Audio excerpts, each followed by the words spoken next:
One of the most fundamental shots in lacrosse is the overhand shot. You can shoot that high or low.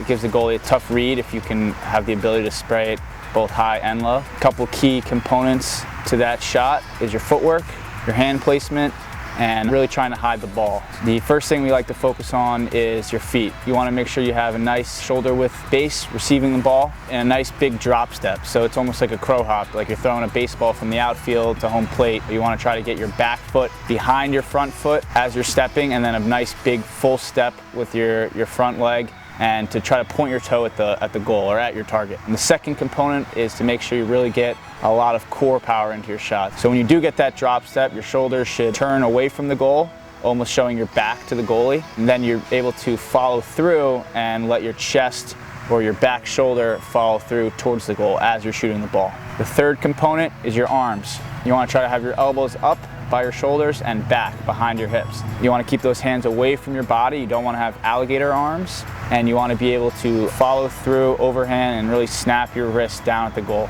And that brings us to the last component, your wrist. Basically, whether you're shooting overhand to the high corners, overhand to the low corners, or overhand bounce shot, you are going to have pretty much the same footwork, the same core rotation, arms out and away. The key factor that controls where the ball goes is your wrist. So if you punch your wrist towards the top corner, that's kind of where the ball's going to go.